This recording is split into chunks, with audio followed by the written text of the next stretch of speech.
Imagine sitting on the edge of your bed, exhausted, trying to button your shirt for a dinner you don't want to attend. Your right hand, the one you identify as yours, the one that follows your commands, is diligently pushing the buttons through the holes. But then you feel a tug. You look down. Your left hand, attached to your shoulder, fed by your blood, powered by your nerves, is methodically unbuttoning the shirt as fast as the right hand buttons it. You try to stop it. You send the mental command, stop. The left hand ignores you. It slaps your right hand away. It grabs the collar and pulls tight. It's not a spasm. It's not a tremor. It is an intentional, directed, intelligent action. It just isn't your intention. This is the horror of alien hand syndrome, or Dr. Strangelove syndrome, and it is the single most terrifying evidence that what you call I, the CEO of your brain, is actually just a junior PR manager sitting at a desk with no phone line to the factory floor. To understand why this proves free will is a comforting delusion, we have to look at the corpus callosum. This is the superhighway of 200 million nerve fibers connecting your left and right hemispheres. In patients who have this highway severed, usually to stop catastrophic epileptic seizures from spreading like a wildfire between the halves, we see the curtain fall. We see the unitary self dissolve. In a healthy brain, the supplementary motor area, SMA, in a frontal lobe, plans complex movements. It usually inhibits the grasp reflex, that primitive urge to grab whatever is in front of you. When the SMA is damaged or disconnected from the other hemisphere, that inhibition is gone. But it's worse than just reflex. The alien hand exhibits what neurologists call utilization behavior. If the hand sees a cup, it picks it up. If it sees a button, it unbuttons it. It is responding to environmental affordances without you signing the permission slip. One famous case, a woman identified as Karen, would be smoking a cigarette with her right hand, only for her left hand to snatch it out of her mouth and stub it out. Her left hand would throw things from her purse while she tried to pack. She would literally have to sit on her left hand to stop it from attacking her. Here is the neurological kick in the teeth. The alien hand is not acting randomly. It is acting on intent. The brain has generated a goal, unbuttoned shirt, or throwaway cigarette, and the motor cortex has executed it. The only difference between this and normal behavior is that the signal didn't get routed through the specific neural loop that gives you the feeling of ownership. This reveals the interpreter mechanism. Your left hemisphere, usually, is the storyteller. It constantly observes what the body is doing and invents a narrative to explain it. When you reach for a coffee, your brain initiated that motor command milliseconds before you were consciously aware of the decision. The interpreter then stamps the file, I decided to get coffee. But in alien hand syndrome, the communication line is cut. The interpreter sees the left hand unbuttoning the shirt and panics because it didn't receive the memo. It can't claim ownership. So it identifies the hand as a foreign entity. It wasn't me, you say, but it was you. It was a part of your brain acting on your desires. Maybe you really didn't want to go to dinner, executing complex motor plans. The alien is just a part of you that your ego has lost control over. The terrifying implication is that when your hand does obey you, the process is exactly the same. You just happen to get the memo in time to claim credit for it. If you think your political or religious beliefs are the result of years of soul-searching and rational choice, the case of the split-brain patient known as Paul will absolutely dismantle that vanity. We are diving back into the work of Michael Gazzaniga and Roger Sperry, the godfathers of split-brain research. When they severed the corpus callosum, they essentially created two separate consciousnesses in one skull. The left hemisphere controls the right side of the body and usually handles language and speech. The right hemisphere controls the left side of the body and handles spatial recognition and pattern matching, but it is mute. It cannot speak. In one crucial experiment, they flashed a question to Paul's left hemisphere. What do you want to be? Paul verbalized, a draftsman. Reasonable. Then they flashed the same question to his right hemisphere, the mute side. Since the right brain can't talk, they gave Paul Scrabble tiles to spell out the answer with his left hand. His left hand arranged the letters, automobile racer. Two different life goals, two different personalities. But it gets darker. In a later interaction, the researchers probed for deeper beliefs. They asked the speaking left hemisphere if it believed in God. Paul said yes. They asked the mute right hemisphere the same question. The left hand signaled no. Let that sink in. In one human body, there was a believer and an atheist sharing a liver. How does the concept of an immortal soul or free will survive this bifurcation? If Paul dies, does the believer go to heaven while the atheist side goes to hell? Does the soul undergo mitosis? This phenomenon proves that belief is not a unified property of the self. It is a computed output of specific neural networks. The left brain, obsessed with order, narrative, and causal links, finds comfort in the structure of religion. The right brain, more literal and grounded in the immediate physical reality, rejects it. Usually, these two halves argue over the corpus callosum and reach a consensus, or one shouts the other down. We experience this as doubt or internal conflict. But Paul didn't have the bridge. He was a house divided. This exposes the interpreter module again, but on a philosophical level. When the left brain was asked why the left hand, controlled by the right brain, was doing something, it would lie.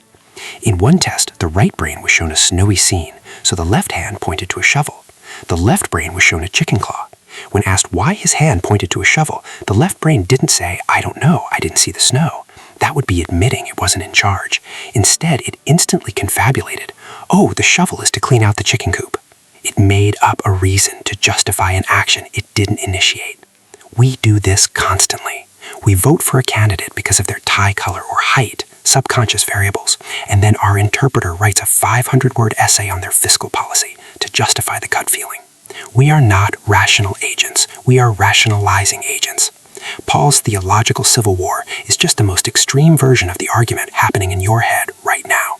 The Cartesian cogito ergo sum, I think, therefore I am, is considered the bedrock of philosophy. You can doubt everything, but you cannot doubt your own existence, because there must be a you to do the doubting. Cotard's delusion looks at Descartes and laughs. Patients with Cotard's delusion believe with absolute, unshakable certainty that they are dead. They aren't speaking metaphorically. They believe their blood has stopped flowing, their organs have rotted away, or that they simply no longer exist. They stop eating because corpses don't need food. They stop bathing because why wash a rotting carcass? One famous case, Mademoiselle X, described by Jules Cotard in 1880, denied the existence of God, the devil, and her own body parts. She believed she was nothing more than a decomposing skin bag. She eventually died of starvation. Why does this disprove free will? Because it shows that existence is not a logical conclusion derived by your mind. It is a feeling generated by your limbic system. In a normal brain, visual input flows to the visual cortex, you see a face, and then splits. One stream goes to the temporal lobe to identify who it is. That's mom. The other stream goes to the amygdala and limbic system to generate an emotional response. I love mom. This loop confirms reality. You see, you recognize, you feel. In Cotard's, the neural pathway to the emotional centers is completely severed, but the recognition pathway remains intact. The patient looks in the mirror. They recognize the face as their own, but they get zero emotional feedback. No warmth, no familiarity, no sense of self. It is a total sensory deprivation of the ego. The brain, faced with this catastrophic data mismatch, I see myself, but I feel absolutely nothing, does what the brain is programmed to do. It tries to use logic to solve the equation. The interpreter steps in. If I were alive, I would feel something when I look at my own face. I feel nothing. Therefore, I am not alive. It is a perfectly logical conclusion based on flawed data. And here is the kicker. You cannot free will your way out of it. You cannot reason with a Cotard's patient. Their reality is being rendered without the aliveness texture pack. No amount of willpower can generate the feeling of existence if the amygdala isn't firing. This proves that your sense of being alive, your very anchor in reality, is not a spiritual truth. It is a metabolic byproduct. It's a chemical feedback loop.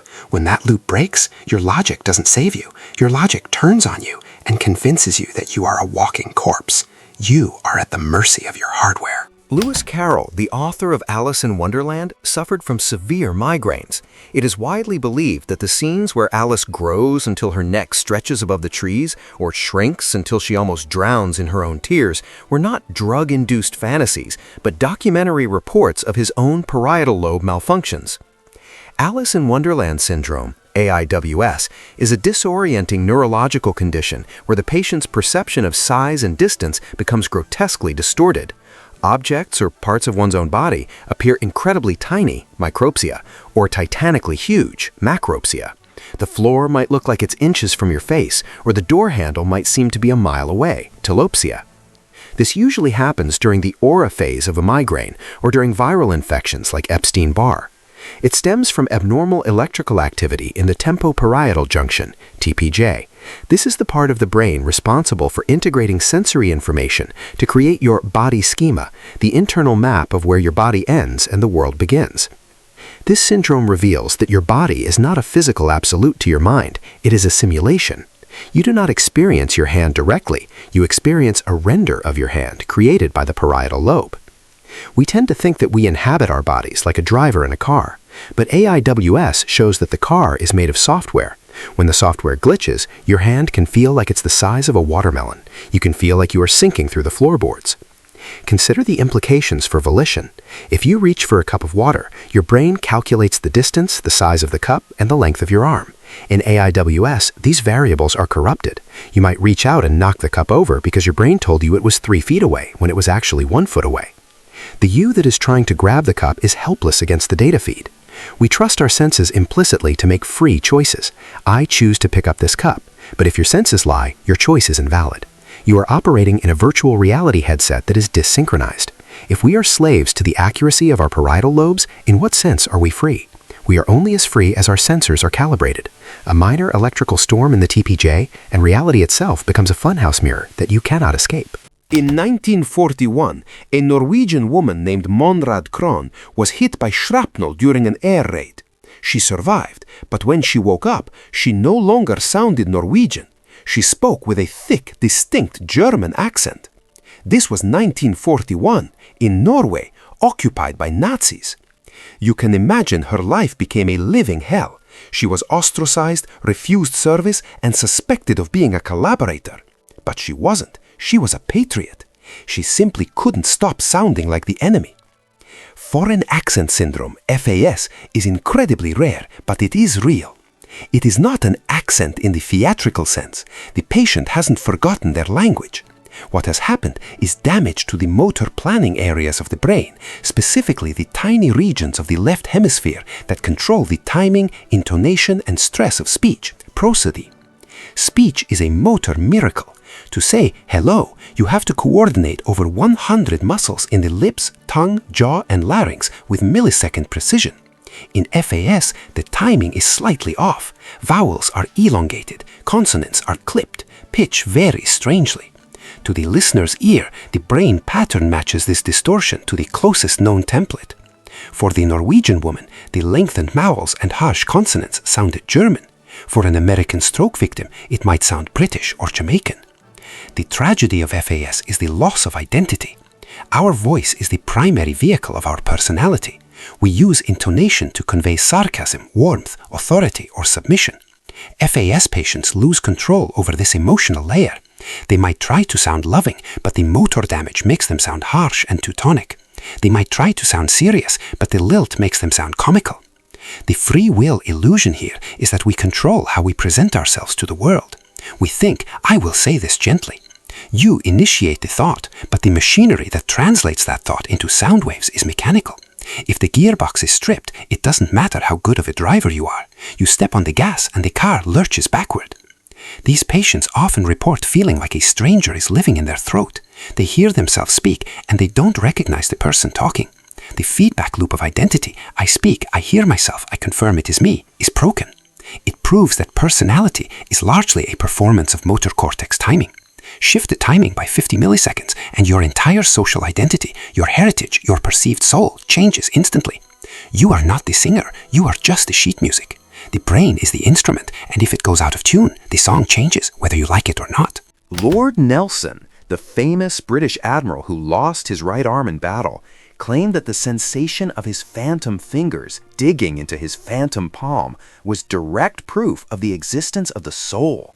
He argued that if an arm can exist without flesh, the soul can exist without the body. Neurology says, nice try, Nelson, but it's actually just a mapping error in the somatosensory cortex. Phantom limb sensations occur in up to 90% of amputees. They feel pain, itching, or clenching in a limb that has been incinerated or buried for decades. This happens because of the Penfield homunculus, the physical map of your body drawn across the surface of your brain. The area for the hand is right next to the area for the face. When the hand is amputated, the neurons in the brain that used to receive signals from the hand go silent. They are hungry for input. Eventually, the sensory input from the neighboring region, the face, starts to invade the silent territory. Dr. V.S. Ramachandran famously demonstrated this. He touched an amputee's cheek with a Q-tip. The patient gasped, "You're touching my missing thumb." He touched the upper lip. "You're touching my missing index finger." The brain had rewired itself. The sensation on the face was cross-wiring into the hand area. The ghost wasn't a spirit. It was cortical real estate being squatted on by neighbors. But the most damning evidence against free will is the phenomenon of the paralyzed phantom. Some patients feel their missing arm is frozen in an agonizingly painful clenched spasm. They try with all their mental might to open the fist. They sweat, they strain, but there is no fist to open. The brain has sent a command, clench. But because there is no hand to send back the confirmation signal, "Okay, I'm clenched," the brain gets stuck in a loop, amplifying the command screaming "clench" louder and louder.